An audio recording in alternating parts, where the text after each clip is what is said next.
We are digging deeper on the water quality in the Willamette River. This as thousands of floaters spent part of their day soaking in what was once considered a polluted waterway. For decades, sewage overflows gave the Willamette the reputation as a dirty river, but it appears those days are over. And now some visionaries think the clean river can dramatically change downtown Portland. We sent Cor Harlan out to dig deeper into the Willamette River and its water quality. He joins us now from Tom McCall Waterfront Park with more. Cor? Well, Ken, the river's a lot cleaner place than it was just 5 years ago. So now a local nonprofit essentially wants more beaches along the Willamette River in the downtown area, an effort to reconnect people with the waterway that's a lot cleaner than it used to be. This kind of gives you an idea of what Tom McCall Bowl could look like. I wanted to see Willie Levinson's vision of the future Willamette River, and he showed me these artist renderings. The drawings depict a riverbank that's much more inviting to swimmers than it is today.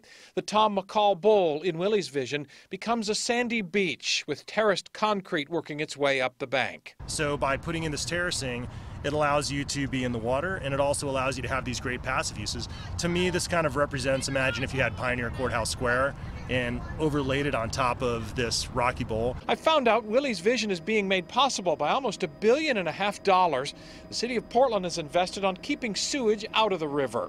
Sewage spills have become a rarity in the river these days, but public perception apparently still has some catching up to do. Now, the fact is, right now, we are at a point in time that humans can swim in the Willamette and be safe.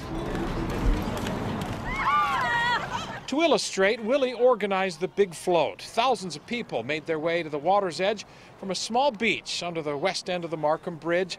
They floated a short distance downstream to the Tom McCall Bowl.